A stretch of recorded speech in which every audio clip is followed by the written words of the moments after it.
Welcome into NFL Kickoff Live. It's the best hour of football talk every single Friday. We'll go around the NFL, talk about every team and every game, and we'll get you local insight that you can't get anywhere else but right here at Locked On. I'm your host, Tanitra Batiste. Alongside me are Jarvis Davis and Kyle Krabs. And guys, we're going to go straight to Thursday night football. The Jacksonville Jaguars started strong against the New Orleans Saints, but were not able to put them away until the last minute of the game, literally the last minute.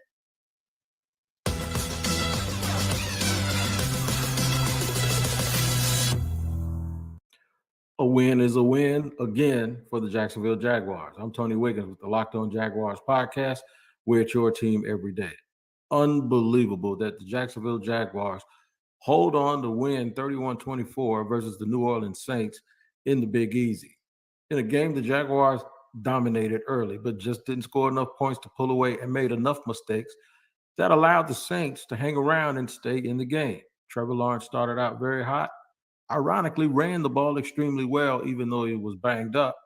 But at the end of the day, the hero was Christian Kirk in the second half, and second-year player Monteric Brown, we call him Buster at corner. He played very well and had some key plays down the stretch, including the final play of the game for the New Orleans Saints. The Jaguars hold on to win 31-24. It's on to Pittsburgh. A win is a win, and they'll take it. Check me out on Locked On Jaguars every single day. Another disappointing and disheartening loss for the New Orleans Saints that has a lot to do with their offensive inconsistencies. I'm Ross Jackson, host of the Locked On Saints podcast. New Orleans Saints dropping their fourth game of the season here to the Jacksonville Jaguars. And the story comes to another slow start on the offensive side. Well, the Jacksonville Jaguars were cooking in the first half. The New Orleans Saints offense operated well within the 20s, within the 30s, getting in the Jacksonville territory 5 times and coming up with only 6 points to show for it in the first half. That cannot be what the New Orleans Saints are or try to be throughout the remainder of this season. And maybe it's time to start talking about some play caller and some big time offensive changes in the process. If you want to know more about what those changes could look like, head over to the Locked On Saints podcast, part of Locked On Podcast Network, your team every day.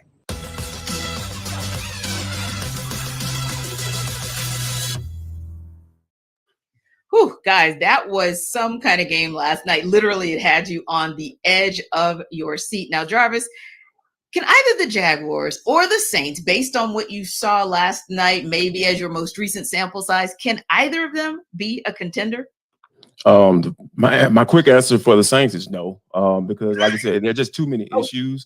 You paid $100 million to a guy like Derek Carr, who's been pretty average to above average quarterback in the NFL since he walked through that door.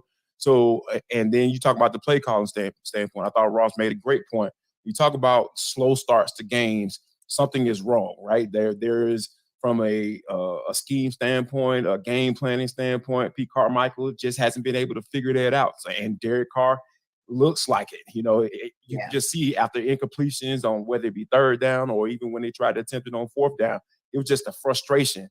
Dang it! Oh man, I didn't get it done. You know, so it's just too many things going on for those guys to be factors. But the Jaguars, on the other hand, this was the team coming into this season, right? The expectations were high for this team coming into the season. We said that, hey, this is going to be the team to come out of the AFC South. And I really feel like you could be a contender as long as you take care of your division. And I feel like the Jaguars have been able to do that. I like what I saw last night with Doug Peterson. He was being a little bit creative. You know, he was throwing a couple of tricks out of his bag since we're coming up on Halloween. I like how he did that. So I really feel like Saints, no, definitely not. But I think Jaguars are starting to get back into that conversation of, hey, we're going to make some noise in AFC South and we can make some in the playoffs as well. Yeah. And Kyle, for me, one of the telling things was the way Trevor Lawrence handled things on offense when it looked like that game was starting to get away from the Jacksonville Jaguars. His communication with Christian Kirk, his communication with Travis Etienne. I felt like Derek Carr was more like he was unraveling. Like you saw him go to the sidelines and really like go in on Chris Olave. You saw him have some frustration with Michael Thomas, and it shows the disarray, the very disarray that Jarvis talked about with the Saints. But I like that the Jaguars stuck in, like Tony said, they hung in there, Kyle, and a win is a win is a win. Yeah, what's that saying from Remember the Titans? Attitude reflects leadership, right? Yeah. You're sitting here looking at the Saints, and there's a lot of finger pointing. And I mean, Nitra, you didn't even mention the one where he got an Alvin Kamara's grill, where it looked like Kamara was supposed to convert his route on the outside, and there was a pressure, and Carr throws it expecting him that he was going to run a hitch, and Kamara kept running up the sideline. So ample examples of New Orleans not being on the same page. And I think the biggest roadblock, I think JD said it best, is that from a coaching perspective, play calling perspective, the Saints are more talented than this. They should not be shooting themselves in the foot to the degree that they are. And that is not a reflection, I think, of the talent. Now, I think you have questions about Derek Carr and his assimilation into new personnel and a new offense. And they've kind of been banged up a little bit along the offensive line and at running back. So I get some of it, but the talent's still there and they're not putting it together. And you're getting to the stage of the season now where unless you figure it out really quick, it does limit what your ceiling is going to be for this season. I guess the silver lining is we expect the NFC South to be fairly closely bunched together all season long. But the AFC South side of things with the Jaguars, I expect them to only further pull away when you look at beyond the next couple of weeks. Now, they're at Pittsburgh, bye week, and then San Francisco. But then they go Tennessee. They got the Texans again. They'll be looking for revenge in that game after they lost by 3 touchdowns the first time that they played. They get the Panthers in there. They play the Titans twice. Like, this team's getting ready to leave the station as far as what their schedule is setting up for them to be. And it'll be interesting to see how their win total evens out in the end. But I do expect this Jaguars team to be playing probably in the wild card round with a home playoff game at a minimum this year. So, Jarvis, it sounds like to me KC is comfortable putting the Jags in what we will call the pretenders spot. But if you look at the Saints, now I know you probably don't think they're contenders. I'm sorry, contenders for the Jags, of course. But when we look at the Saints, do you put them in the contender category? Do you put them in on the rise, meaning that they're kind of on the bubble and we don't really know who they are yet? Or do you put them as pretenders because, like Kyle said, we're a third of the way into the season and maybe we know more versus less? Can I make up a category? How about the faller off the railers? That's why I see this thing. So not even on the rise, not pretenders. You're just off a cliff. Off the railers. Like that's where I call the Saints. Fall off the railers. Like, because here's the thing. Like Casey makes a great point. You talk about leadership. Like, look who's at the helm down there. Is it Sean Payton? Sean Payton still the head coach down there? As much as I despise Sean Payton, just as a human being, like, he is a heck of a coach. And I think that, his leadership that he had for that team and how he ran things down there, it's sorely missing. It's sorely missing right now because you have a guy, Dennis Allen, who has never really proved himself to be a head coach. He just basically been around long enough, and he was a good defensive coordinator, and then taking over after Sean Payton left. But he's just not a good head coach. And we're talking about all of these things going on, right? You're talking about the quarterback getting in the face of your runners, your starting running back, your star running back, right? A guy who coming off suspension and dealing with stuff out on the West Coast and all that, getting into all that stuff and facing some serious charges. So, and then you have the new quarterback in the new system. All of those things just start to compound each other, and you try to put out so many fires. At the end of the day, if you're not a good leader or a great leader, you're never it's gonna continue to snowball, and that's just why I feel where the Saints are right now. Now, granted, the NFC South is a division that is clearly up for grabs. I'm not going to sit up here and say that the Falcons and the Bucs are going to just run away with the division, but like when you're talking about setting yourself up for failure, that's what it looks like for the Saints to me. Yeah. And Kyle, when we talk about, and we've kind of moved a little bit here and there because we know we've got the top two pretty much in the AFC and the NFC, and then it's kind of everybody else middling and trying to get to the top. But for you, when you kind of look at one thing that I still feel like they're at the top of the food chain for the NFC, but maybe they showed some chinks in the armor. No more undefeated teams left because the 49ers went down. And granted, they had a lot of players go down, so leave that caveat. But the Eagles kind of imploded. Really, Jalen Hurts imploded, but the Eagles kind of imploded, and there went their quote unquote undefeated season. So when you look at that, which loss last week, KC, would you say was more about their team and what they did versus who beat them, the 49ers or the Eagles? So I think there was some hard luck for both teams. Where you think about San Francisco, you played bad all day. You played against a good defense. You had 3 of your best players that went down throughout the course of the game, but then you still had a chance to get the kick at the end of the game and win the game. Your third round rookie kicker missed the kick. Yeah. Whereas Philadelphia, and Lance Johnson, you're right. I would say that one was worse. I would say that the Eagles game was worse because you still had the ball with the lead in the final 3 minutes, and Jalen Hurts threw his worst interception. I would say, of the interceptions that he had, he tried to throw a screen to Dallas Goedert that his hands got hit as he was turning upfield, and it popped into Quinnen Williams' hands for one. And then the other one, he got hit with a pressure and the ball popped out of his hands up into the air and it knuckleballed over to one of these corners for the Jets. The one interception that Jalen Hurts threw that was egregiously a Jalen Hurts mistake was the one with 3 minutes left in the game that Tony Adams runs back into the red zone, and it set the Jets up to score the game-winning touchdown. So I would say the San Francisco loss was worse, or the more understandable, and the Philly loss was worse because of how that game script played out in the final 5 minutes. Yeah, I would have to agree with you as well, because when I look at it, maybe the biggest loss, and really not lost because I think he's been practicing and he's expected to be back, was Lane Johnson. But other than that, you pretty much were at full strength. This was just kind of that implosion type of a game. It felt like for the Eagles. They just seemed just a little bit disjointed compared to the team that has been ascending since looking disjointed from week one. But what say you, Jarvis? I mean, you look at both of these teams, you look at them going down last week. Which one do you feel is more about the team? Was it more about the Eagles and how they played, 49ers and how they played, or who they were up against?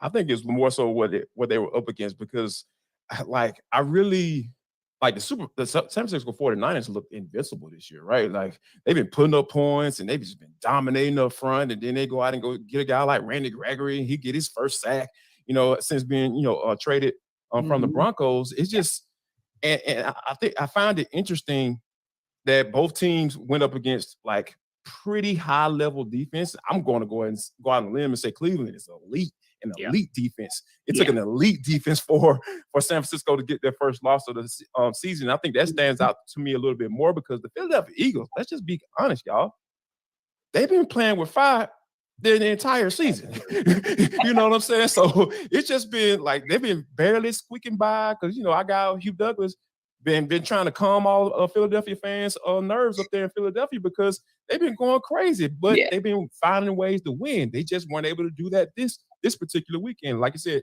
like KC said, Hurts had a bad game, true enough, but for the San Francisco 49ers to take that L against a backup quarterback and PJ Walker, he still threw 2 interceptions.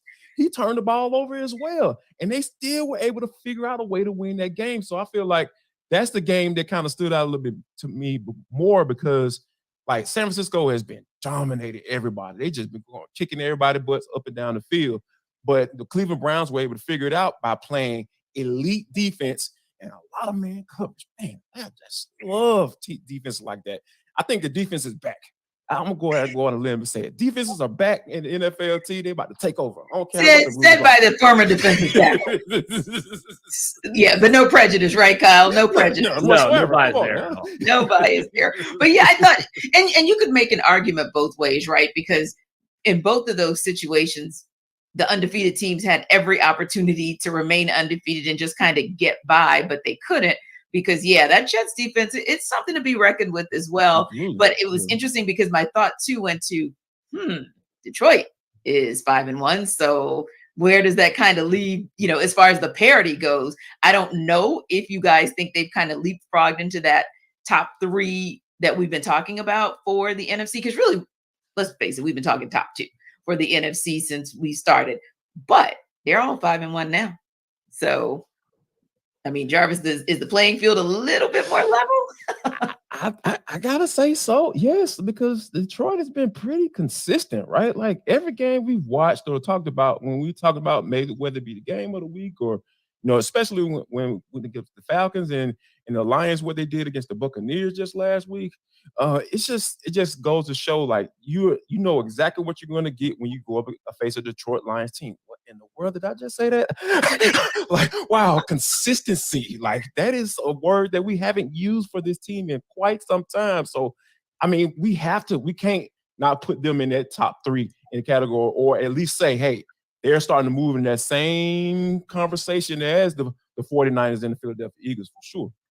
Yeah, it'll be interesting to see, but you're absolutely right. We don't really use the word consistency when it comes to talking about the Detroit Lions. I don't think I've ever used the word. Yeah, right. And now we're talking consistently good. And we're going to talk on the other side of the break about 2 teams in the Dolphins and Eagles, despite what we saw in the Eagles last week, that have been consistently good and trending up. But first, Jarvis is here to tell you how to take charge of your health with Jace Medical. This episode of NFL Kickoff Live is brought to you by Jace Medical. People, I'm telling you, everyone should be empowered to care for themselves and their loved ones during the unexpected. Because here's the thing, I got small kids and I never want to be in a situation where I'm unprepared. Never want to do that, because I want to be able to make sure my kids are safe. And if they have a situation where they might need some antibiotics, I know exactly where to go to, and you should go to Jace Case as well. They provide 5 life-saving antibiotics for emergency use. All it takes to get a J case is fill out a simple online form, and in some cases, jump on a quick call with one of our board-certified physicians. And you can get ongoing care from our physicians on any treatment-related questions. Doctor created, doctor recommended. So Jace even handles everything from online evaluation to licensed pharmacy medication delivery and ongoing consultation and care. So people, make sure that you don't get caught off guard and go to jacemedical.com and enter code locked on at checkout for a $20 discount on your order. That's promo code locked on at jacemedical.com. That's JASE medical.com.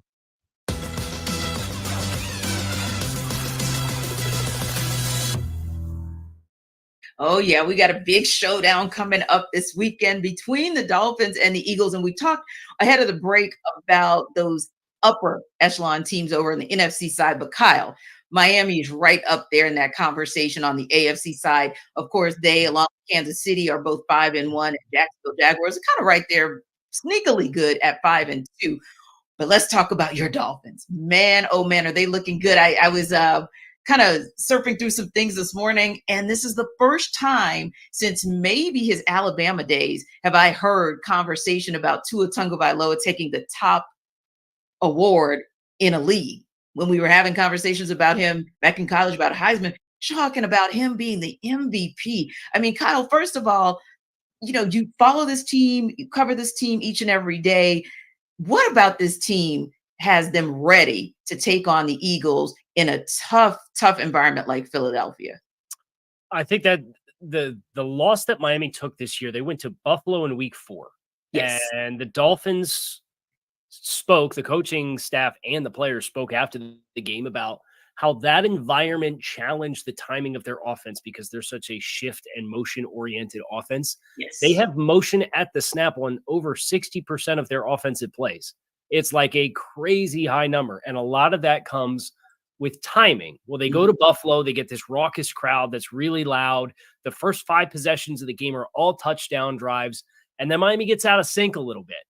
And they spoke about how their communication and their timing was impacted by what they experienced in Buffalo.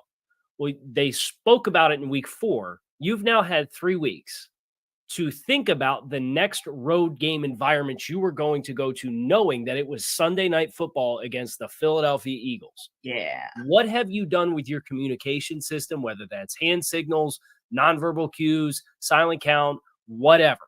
What have you done to address how it impacted you in Buffalo and do it differently this week? And I think that's the biggest change for something that they endured earlier this season, because the talent's there. You look at the offensive production, you look at the speed, you look at the explosive plays, everything compounds on top of itself between the skills of Tua Tagovailoa, with the skills of the receiver, with Mike McDaniel's play calling, this has been one of the better performing offensive lines in football on both fronts, with the run game and the pass game. And that was not necessarily expected at the beginning of the year. There are a ton of Dolphins fans that had a million questions about the offensive line.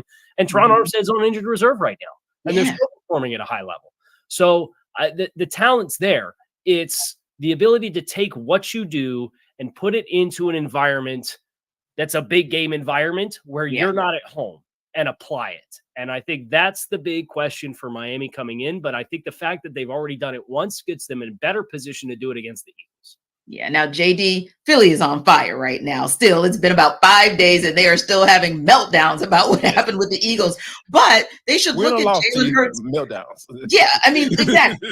But they should look at Jalen Hurts' record, because his only back-to-back loss situation since he started in the league was early in his first year. It was October of 2021. So it's been 2 years since him being a starter under center for the Philadelphia Eagles. He's taken back-to-back L's. What about a reset from the debacle from last weekend can allow the Eagles to get a win this weekend with a team like Miami, to Kyle's point, that's really functioning on all cylinders, and they just continue to improve week by week? Run the quarterback. Call quarterback runs, not scrambles and everything. You're in trouble and all that stuff. I'm talking about call quarterback runs, because here's what that's going to do in the game like this. When you're coming up against a high-powered offense like Tua and all those guys and all those track runners they got on their offense, like those, you want to keep those guys off the field. So you want to talk about ball control, and you have the offensive line to do it. They're one of the better offensive lines, like KC mentioned, in the National Football League. So you're going to have to go up there and say, hey, we're going to take the air out of the ball, and we're going to convert in the red zone, and we're not going to turn the ball over, because, there's no formula for a quarterback throwing the ball as much as Hurts did and turn the ball over like he did, because those were just bad turnovers, and you can put your defense in bad situations.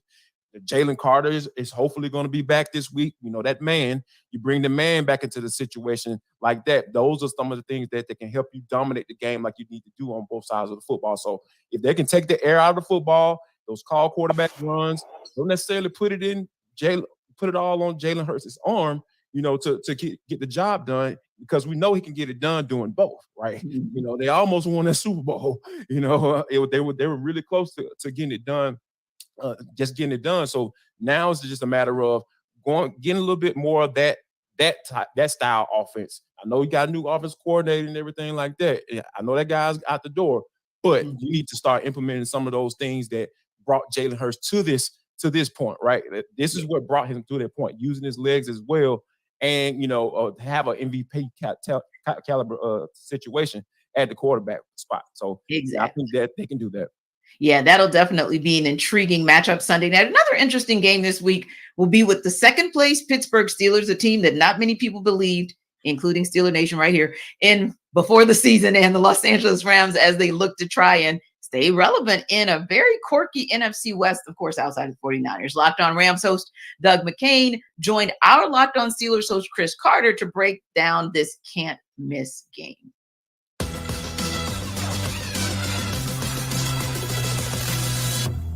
When they're able to put together a game plan, they limit guys. If you go back to the last time they played the Rams, and that was when they had backup quarterbacks in the year 2019, when they didn't have, they had Mason Rudolph starting that game because Ben Roethlisberger was out for the season that year. You go back to that game, Cooper Kupp held to 0 yards in that game. Aaron Donald only got 1 sack in that game. You thought that he'd get a lot more against that. They tried to neutralize him as best they can. The Steelers recognize that guys like that, they're going to be game breakers. They're going to be guys who make plays, and you have to understand that. But you have to scheme around trying to limit them as much as possible. That's where the Steelers, I think, are going to do as much as they can to say, hey, you're going to be able to get the ball to him, but to get it to him, you're going to have to work, and you have to keep working, and you're going to have to start making more risks at it. That's where I think the Steelers, they can work on doubling Cooper Kupp a little bit more, but the biggest thing is they have to take away the quicker throws for Stafford, like you were talking about. He wants to get the ball out quick. They have to take that away, force him to hold on to the ball, and make him have to trust his offensive line against the Steelers' pass rush. They do that. I think that's their best chance to try to counterbalance what the Rams love to do in the passing game, because Matt Stafford, if you give him space, space in that pocket, he's going to kill you.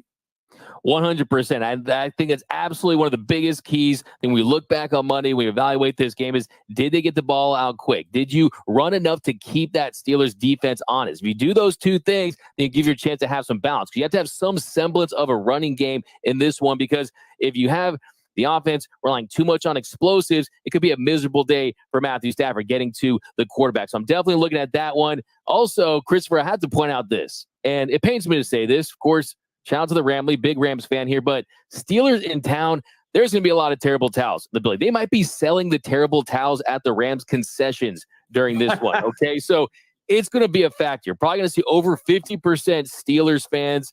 Don't doubt that, but I still think this game is really up in the air. I think you look at the Rams offense, the momentum they built, the defense that has been surprisingly close to league average. They've been good in a lot of different categories that can neutralize this Steelers offense, averaging 15.8 points per game. I think this one is going to be a lower scoring affair. I don't anticipate them lighting up the scoreboard. I don't know if you throw out predictions on your show for the predictions episode for the crossover, but I got the Rams winning this one 24-17.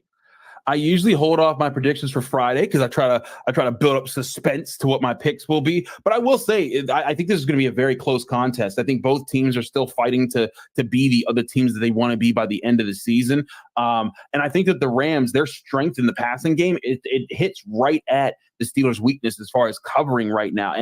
But I also think the Steelers' strength as far as getting after the quarterback hits with the Rams' weakness as far as protecting the quarterback. And that's where I'm just not 100% sure just yet is where I fall in this prediction. But to your point about, the Steelers fans being there, people need to understand. I think people in Pittsburgh have come to know this, but people naturally don't understand. Steelers fans aren't traveling. They're just everywhere.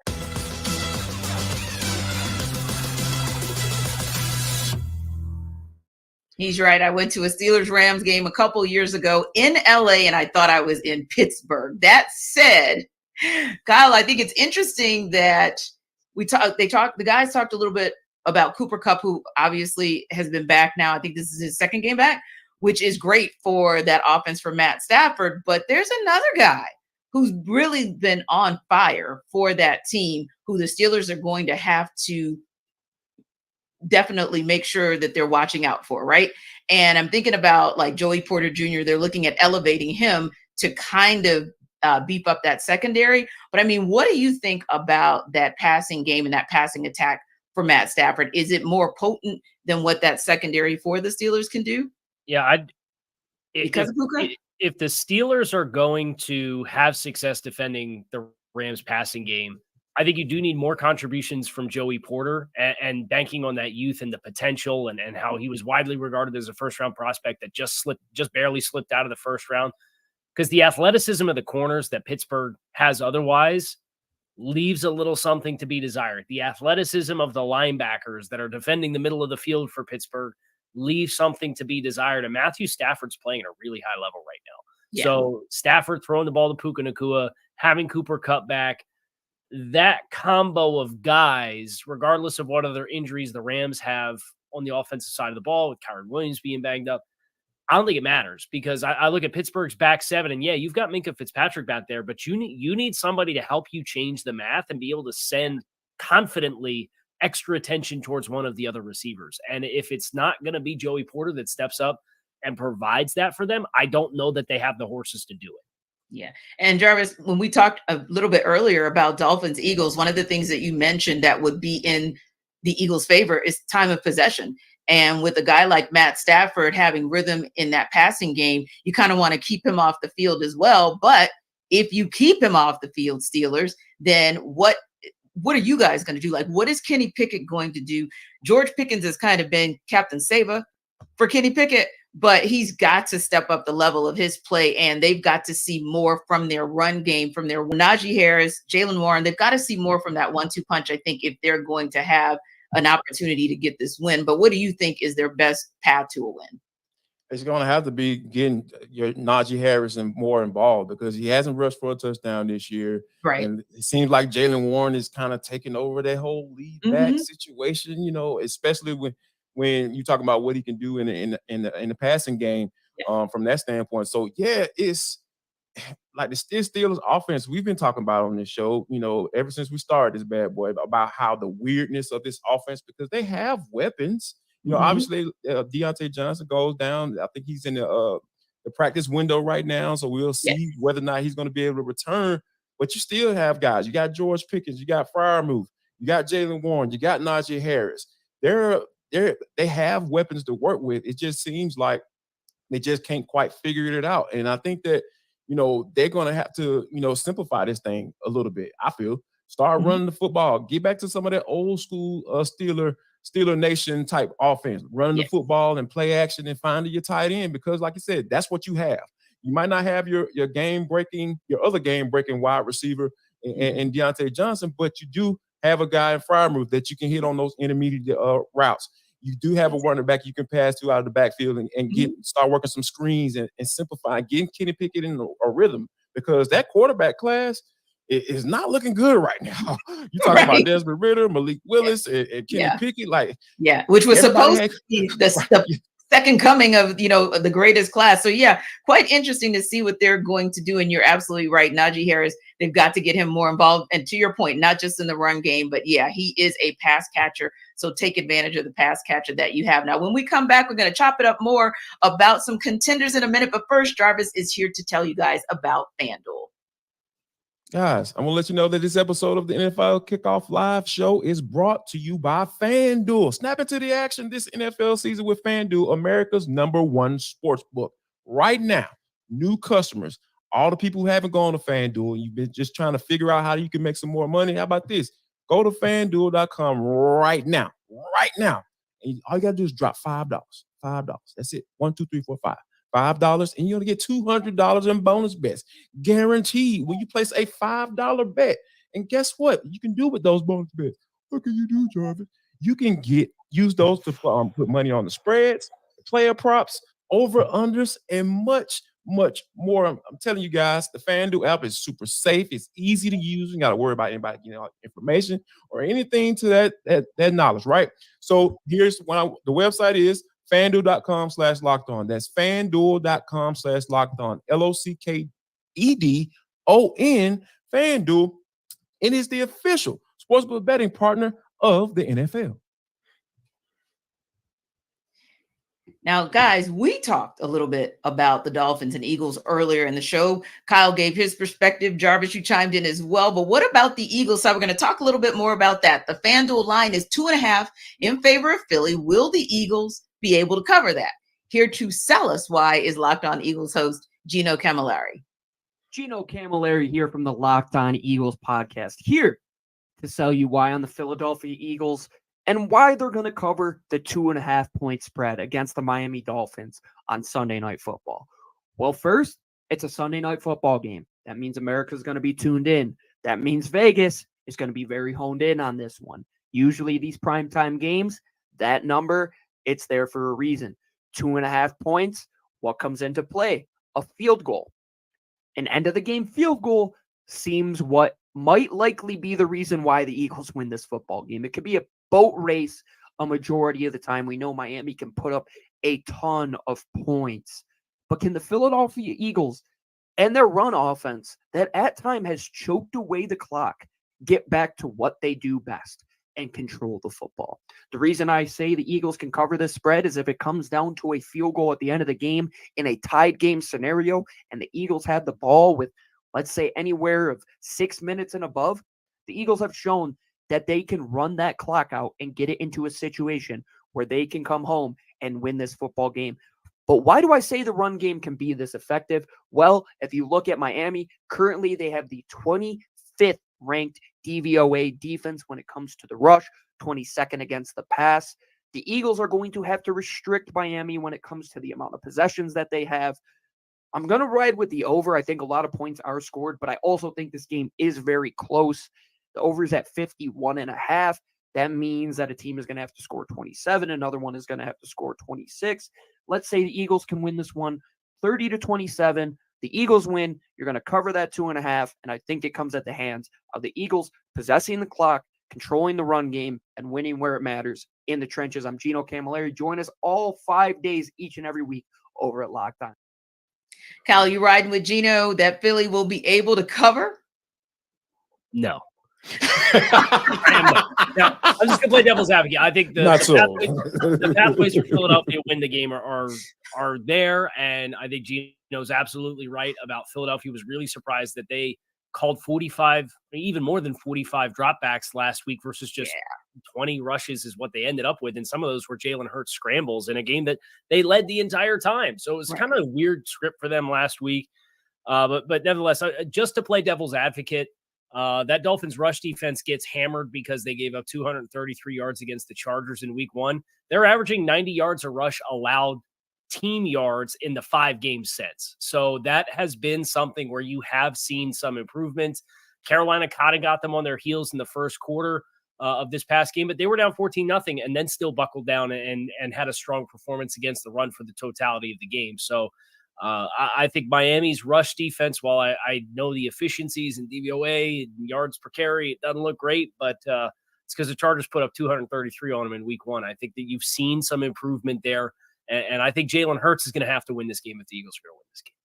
Well, Jarvis, I got to tell you that I cannot wait because that was such a reaction from Kyle. I can't wait to hear your reaction about the Packers and Giants. The Green Bay Packers find themselves road favorites this week as they face an embarrassing Denver Broncos team. The FanDuel line on this one is only 1.5 here to sell us why we should be taking Green Bay as Locked On Packers host Peter Bukowski. The Green Bay Packers are going to cover the 1.5 point spread at FanDuel. Let me tell you why. I'm Peter Bukowski, host of Locked On Packers. And does the number 70 mean anything to you? That's how many points the Miami Dolphins hung on the Denver Broncos, who just happened to be the Packers' opponent, over whom they are favored by 1.5 points. The Packers happen to be coming off their bye week. And for all the questions about Jordan Love and this offense, the Packers are in the top half of the league in EPA per play. The last time they faced the defense even close to as bad as the Denver Broncos defense, they scored over 30 on the Chicago Bears. That also happened to be the last time Aaron Jones was this healthy for a football game. And they did that without Christian Watson, who is himself healthy headed into this game. The Packers are rested. They are getting their top playmakers back, and they are facing a historically bad defense. That is what this Denver Broncos team is. Historically bad. Oh, and the offense couldn't even get to 95 passing yards last week against the Kansas City Chiefs. The Packers cover 1.5. All right, Jarvis. Peter told us how he really felt, so I'm going to ask you, how do you really feel? I think that 1.5 is a lock. What's the strength? What is it? Super lock, a 7 lock, a 8 lock? Oh, yeah. Lock, whatever it is. Right. Level 1 lock. That's right. That's right. Yeah, whatever it is, say, hey, yeah, they're going to cover this squad. I promise you they're going to cover it because, like, Jordan Love is kind of been exposed to these last few games, guys. Like, the offensive line hasn't protected well. He's been sacked 8 times, in the last 3 games, and he's turned the ball over. He had 6 interceptions and a fumble. So it's just been kind of spiraling a little bit. So when you talk about being able to get a guy like Christian Watson back, we know what he was able to do last year. And as far as production goes with Aaron Rodgers, so we know his capabilities. You got Romeo Doubs that can, get the job done as well. So I think that when you have a situation where your young quarterback is struggling, hey, you get back to the basics. I hate to try to take offenses back to 1999 and the early 2000s, but that's what it is. When you have a young quarterback who's struggling, you're struggling in protection and being able to do that, I really feel like you get back to the basics because we've seen Jordan Love have some success, right? In that first 2 games against the Falcons, you had those 6 touchdowns and no interceptions. He played clean, right? But I think that now you kind of get back into it, get him in some similar plays that where he had some success and make sure they're able to, do that. So I think that if they do those things, I think they're definitely covering this game. Now, Jarvis, you can't say the 99 in the 2000s and think that I will not catch that. But anyway, Kyle, when we talk about this team, I've been listening to 400 Degrees. you just caught it like it's 2 seconds late. It's been in my brain the past couple of days. Sorry. Work with me, Jarvis. Work with me. But anyway, Kyle, I think you're working with me. I think you're probably a few minutes ahead of him. So I'm going to ask you this question. In all honesty, and it's kind of weird because you were thinking of when the Green Bay Packers kind of made it clear that they were ready to part ways with Aaron Rodgers, that Jordan Love was ready to really take over the reins and at least help them to kind of get back to some semblance of glory. But what do you make of his performance thus far this season? I don't envy Jordan Love for having to step in for Aaron Rodgers. I don't envy Jordan Love for having an offensive line that's now has David Bakhtiari out for the year again. That's one of the best left tackles in football. He has not been healthy. Elton Jenkins was banged up for them and has missed some time as well in the first month and a half of the season. So that's your best two offensive linemen. And then, oh, by the way, Aaron Jones has missed a bunch of time. A.J. Dillon does not look like he's got anything beyond first gear anymore. It's bad as far as what he brings from a juice perspective. Mm-hmm. And then you have first and second year players at every roster spot at wide receiver and tight end. And it's like, in what way did you set Jordan Love up to be successful? So he sat, he learned the offense, but I didn't think the process from the personnel that they had, aside of maybe the injuries that they've incurred on the offensive line and Aaron Jones, was particularly good. You have a developing quarterbacks that you've surrounded with developing players in the passing game where there's no consistency. He's learning how to do it, and the guys who are doing everything else around him are learning how to do it too. And I think that creates this vacuum of volatility where you've seen it with Green Bay, and the turnovers have come in bunches, and it's been really stop and go. And I agree with Jarvis. If they're going to get it right, let's wind the clock back a little bit. Let's play some old school football. Let's let Aaron Jones, you're paying him $12 million a season. Let him be the guy, because it can't be A.J. Dillon based off what he's shown us in the first month and a half of the season. So I sympathize with Jordan Love. It needs to be better, but I also sympathize with what he's had to work with so far. Yeah. And speaking of wanting to turn the clock back, I'm sure the New York Giants and the Washington Commanders would want to do the same from their glory days. But right about now, not the top of the NFC East, the bottom of the division. The Commanders come in on FanDuel as 3-point road favorites, which isn't really a surprise to anyone, but here to still sell us why the Giants can be a factor in this game, our Locked On Giants host, Patricia Traina. The New York Giants are a 2.5-point underdog at home against the Washington Commanders this weekend. But if you're looking for a reason to roll with Big Blue, look no further than the Giants' philosophical shift on defense the last couple of weeks regarding the blitz. New York has blitzed under 20% of the time in each of its last two games, instead getting home with a 4-man rush. Why is that significant? Because Washington quarterback Sam Howell has completed 56.9% of his pass attempts, while also throwing 4 interceptions when under pressure this season. Howell, on the other hand, has performed a lot better against the blitz. When he's been blitzed, he has completed 61.4% of his pass attempts and has 2 touchdowns to 2 interceptions. If the Giants can make the young quarterback uncomfortable, that will go a long way towards putting the ball back in their offense's hands, or hopefully a slimmed-down passing game that will feature receivers Jalen Hyatt, Darius Slayton, and Wan'Dale Robinson, along with running back Saquon Barkley and tight end Darren Waller, can push the Giants towards the end zone a little bit more often than they have in recent weeks. Well, Patricia almost convinced us, Jarvis. Almost. She did. No offense to Patricia, but I think this is the perfect matchup for the Commanders, right? Because we know how awful the Giants' offensive line is, right? They just trying to figure it out. Like, they are just like Kyle sympathizes with Jordan Love. I sympathize with the Giants personnel staff and try to piece together something to protect the doggone quarterback. I'm glad they had Tyrod Taylor, who can move around a little bit more, more so than Danny Dimes.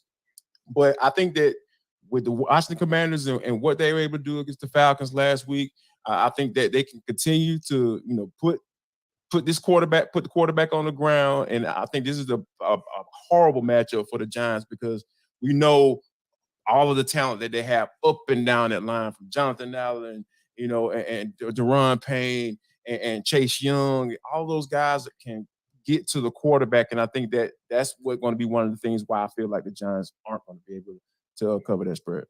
Now, notice, Kyle, we came out with FanDuel having the Commanders as 3-point favorites, but the rest of our commentary was that's not a surprise, but that Patricia was supposed to sell us why the Giants can be a factor, not win, but be a factor in the game. Is there a path to winning this game for the Giants?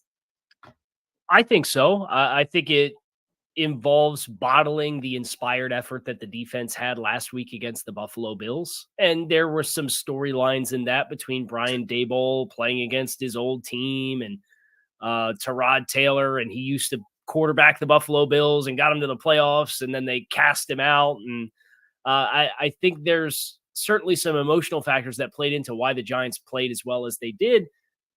But the crazy stat that I have for this game is that Giants quarterbacks have been sacked 33 times so far this season.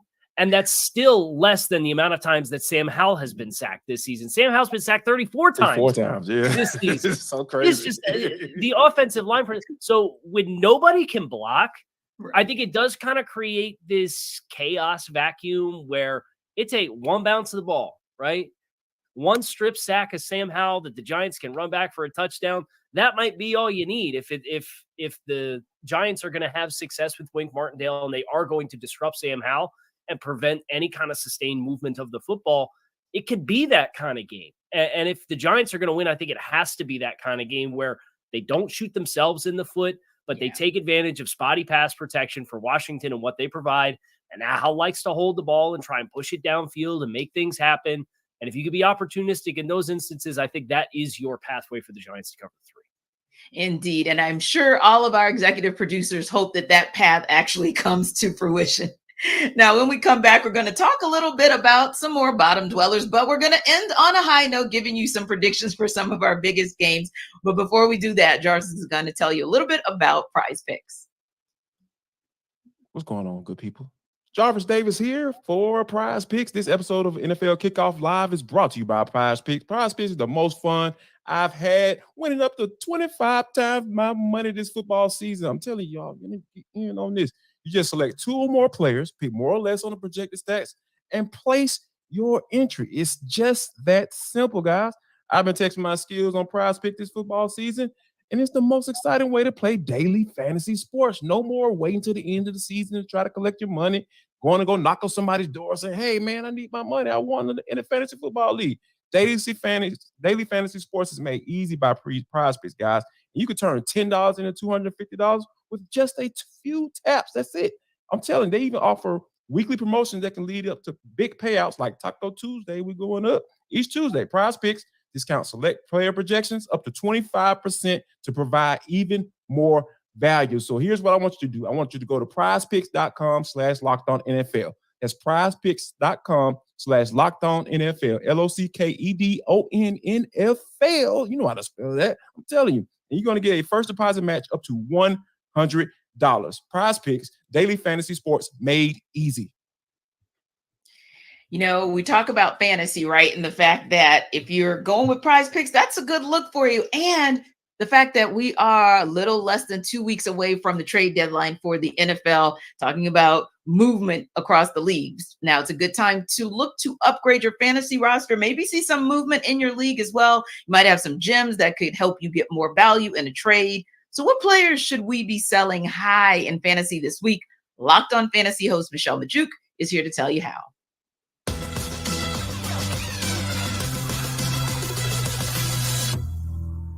There are 3 players that I think you need to sell high on, trade away prior to Sunday morning. First off, being Falcons tight end Kyle Pitts. I know he's had back-to-back good fantasy weeks, something he actually hasn't done in a couple of years now. And it's hard to trade away a producing tight end. I get that, but he's not even the top producing tight end on his own team. Jonnu Smith is actually averaging over 2 more fantasy points per game in PPR leagues than Kyle Pitts since week 2. And with Kyle Pitts, I mean, pass production has not been great. He's played 16 games since the start of last season. And over that time, he's had 3 or fewer receptions in 11 of those 16 games, fewer than 50 receiving yards in 13 of those 16 games, and 3 total touchdowns over that time span. I don't envision Kyle Pitts is going to score that much more than the other low-end tight ends that you can get off the waiver wire and kind of stream. So in that case, I would rather just trade away Kyle Pitts high right now and upgrade at another position. Another guy I'm looking to trade away this week is wide receiver George Pickens of the Steelers. Pickens posted a career high 130 receiving yards in week 5 prior to the Steelers bye. But now I think is a good time to trade him. There's no doubt that he's extremely talented, but he's stuck with Matt Canada and Kenny Pickett. 2 guys that they can't get their crap together, right?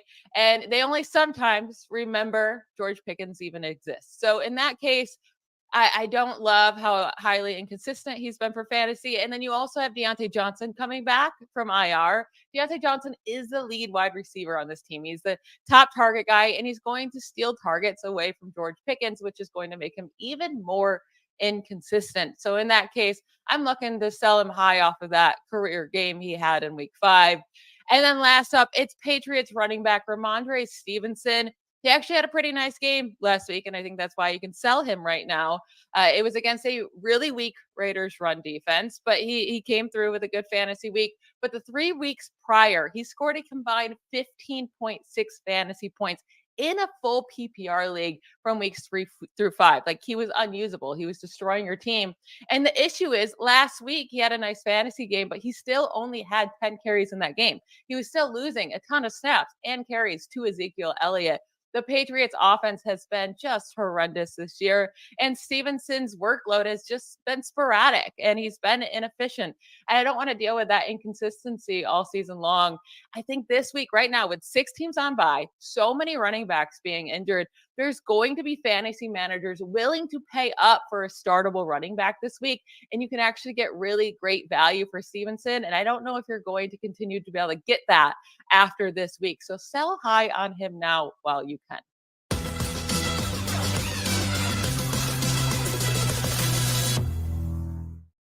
Trade Kyle Pitts. Jarvis, trade Kyle Pitts in your fantasy.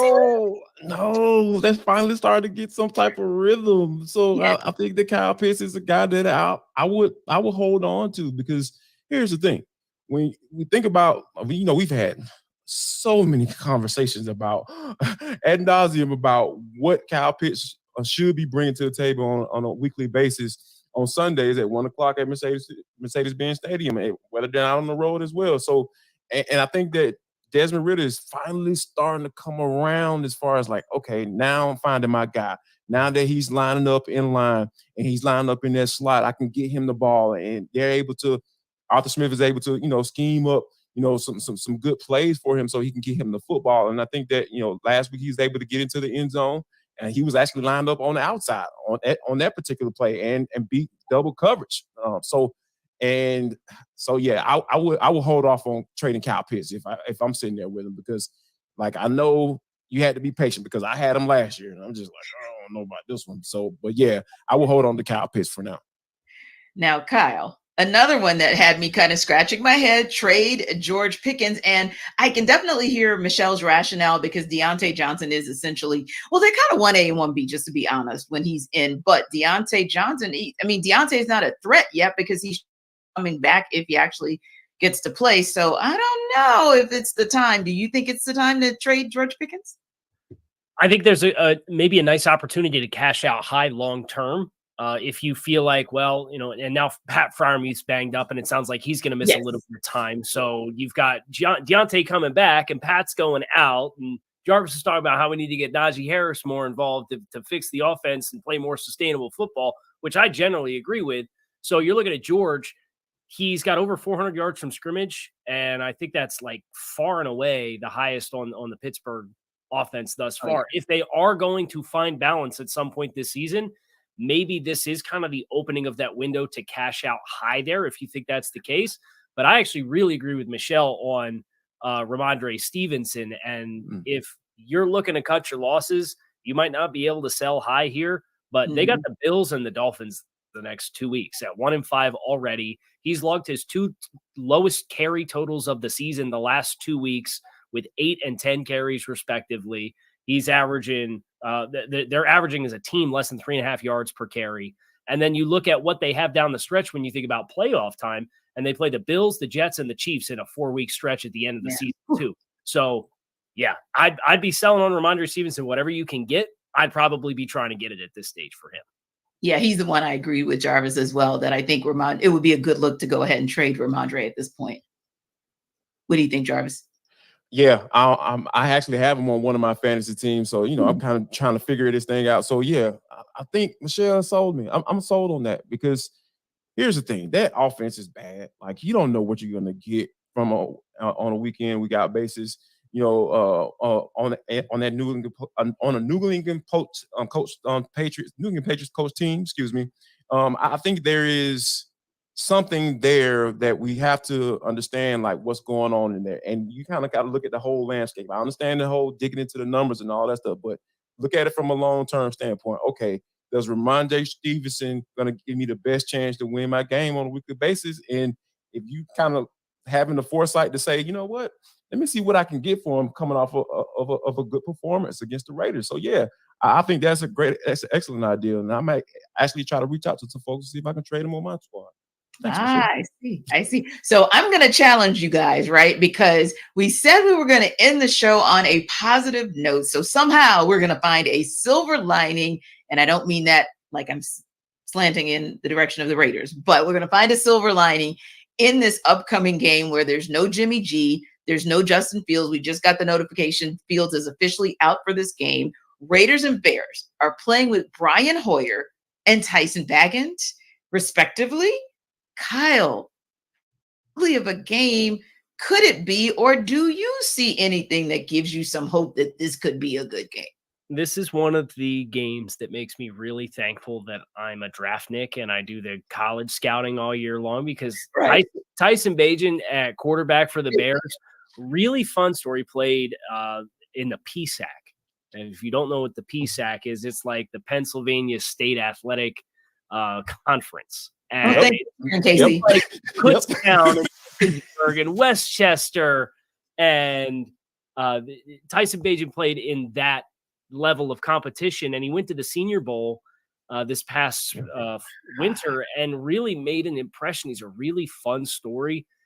He's had some really bright flashes on tape. He had some bright moments at the Senior Bowl. I had a chance to talk to him down there in Mobile, and I was impressed with his football IQ and just how well he grasped the game for coming from that level of competition. So my silver lining is this is a player with a fascinating story that has a really cool opportunity to do something with it in the midst of what is looking like a sunk season in Chicago. Yeah. And I'm excited to see what he does with it. And we'll see what kind of production that leads to. I don't know, my expectations as a whole for Chicago offensively are particularly high, but I'm rooting for Tyson to have a good performance just because he's somebody who kind of embodies the pathway that a lot of players, not your household names that everybody knows or on our own billboards, but a lot of players and the journey that they take to try to achieve their league dreams and live in and play in the NFL. That's the Tyson Bagent story. So I'm excited for it. Yeah. And, the wily veteran, Jarvis, will be there for the Raiders in place of Jimmy G. Any silver lining there, maybe too? I mean, maybe or another silver lining.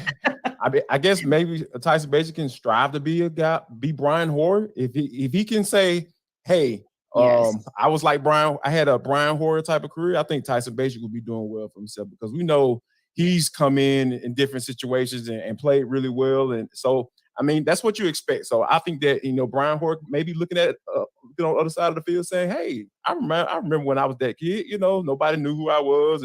And I'm coming in, and having to be able to come in and have a solid NFL career. And I think that's what all Tyson strives to have.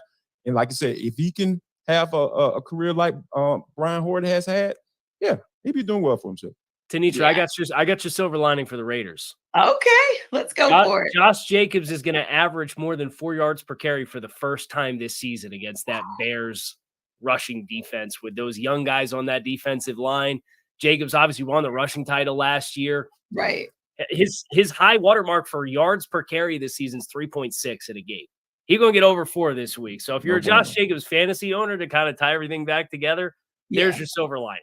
That might be a good look. That definitely might be a good look. And, Jarvis, Devontae Adams had some words, some very, very strong words this week about what his expectations are. So sometimes, as you know, as a former player, you hear from that player and it makes a world of difference in terms of how you approach the game. So, yeah, give him the football. I mean, I think that's all he was saying. Like, hey, give me the rock, and I know we're going to win some, continue to win some games. That's it. Yeah. And that's what I think as well. It was just really sort of one of those calls. And I think, Kyle, you mentioned it earlier. It was the staff for the Miami Dolphins, but it was also the players for the Miami Dolphins. And sometimes you hear those players and it makes a world of difference. So we will definitely have our eyes on some big games this weekend. Know you guys will have your eyes on it too. As always, thank you guys for stopping by NFL Kickoff Live, and we will see you on the Locked On Podcast Network next week.